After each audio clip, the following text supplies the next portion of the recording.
रायजो नाङै गिलु बालु दै बानानि थासारि।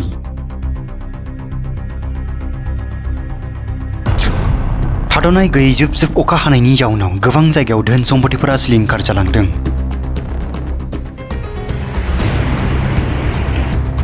बे नुथाया तामुलपुर जिल्लानि सिङाव थानाय गरेस्वर बालाबारि गामिजों माथावरि सायाव दै बोहैनाय नुथाय। 3 नं बालाबारि गामिनि रायजो राजाफोरा गामियाव बस्ता खांनानै माथावरि सायाव हा खुरखानायखौ होबथानो नाजादों।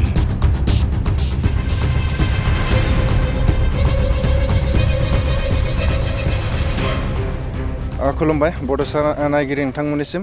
आङो दा दंफैयो तामुलपुर जिल्लानि सिङाव थानाय गरेस्वर बालाबारियाव। बेवहाय गोबां जुब जुब अखा हानायनि जाहोनाव माथावरि साजोंहाय दै बोहैनायखौ जों नुनो मोन्दों। बेवहाय 3 नं बालाबारि गामिनि गासिबो रायजो राजा बिथांमोना गावनि बेसेन गोसा समखौ दोनथ'नाबाबो बे माथावरिखौ रैखा खालामनो थाखाय दिनै लोब लोब ओंखारबोदों आरो गावबा गाव न'निफ्राय बिथांमोना बस्ता जा जि हायो दैखौ थेना लाखिनो थाखाय बेवहाय रायजो राजा बिथांमोना गावबा गावनि हानायमानि खामानिखौ मावनानै दायो बिथांमोना दैखौ लाखिनो थाखाय नाजागासिनो। गरेस्वर समस्ति आरो सुक्लाय सेरफां आरो तामुलपुर बे मोनथामनि गेजेराव थानाय पुथिमारि दैमा, बे पुथिमारि दैमानि दैया ओरैबायदि बारिदों माने गोबां जुब जुब अखा हानायनि जाहोनाव भुटान रायजोनिफ्राय बोहैबोनाय बे पुथिमारि दैमाया दिनै थांनाय सानथामसो सिगांनिफ्राय गोबां बारिनायनि थाखाय दायो बे 3 नं बालाबारि एरियानि बा साखाथियाव थानाय बे पुथिमारि दैसानि माथावरिया दिनै माथावरि साजों दै बोहैनायखौ जों नुनो मोन्दों।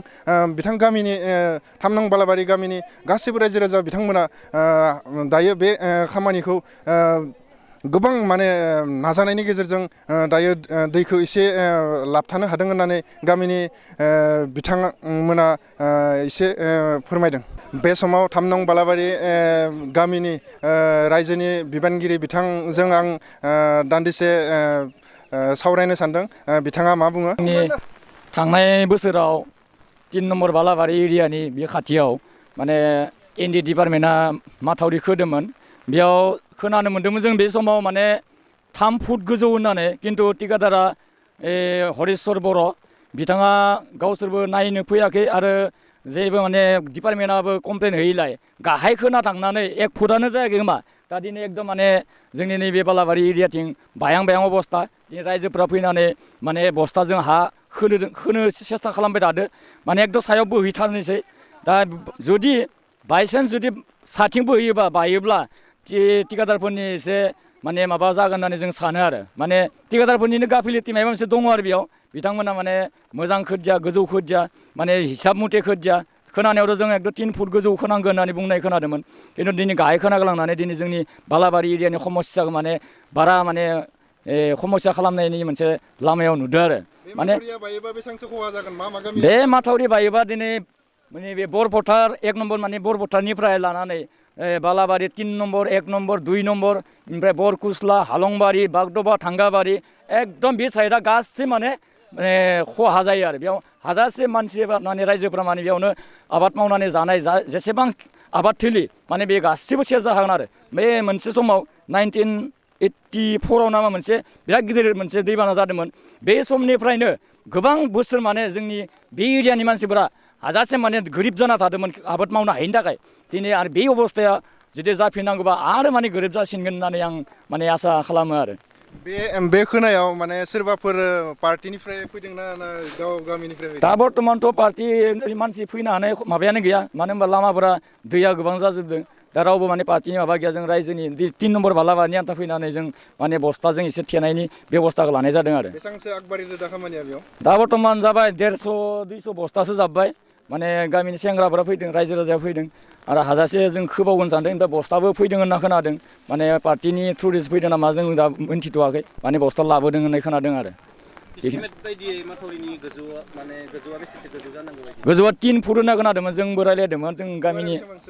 गुवारखौलाय जों सोङाखै, खिन्थु 3 फुट होननानै माने डिपार्टमेन्टनि मानसिफ्रा बुंदोंमोन आरो। डिपार्टमेन्टनि मानसिफोर फैदों नामा? दाथ' डिपार्टमेन्टनि रावबो गैया, रायजोआनो नायफैदों। खबरथ' जेबो गैया दा बर्थमान। खबर गैया दा बर्थमान, फैयाखै रावबो। सरकाराथ' दा बायनाय समाव सरकारखौ बुंबानो मा जाबावनो बायनोनो अबस्था जाबाय दा बे समाव सरकारा नुजाफैनांगौमोन हाजासे डिपार्टमेन्टनि मानसिफोरा नुजाफैनांगौमोन डिपार्टमेन्टआ बस्था जाबनायनिबो बेबस्था लाफैनांगौमोन दा डिपार्टमेन्टखौ हायोब्ला थाबनो फैनानै मावफैथो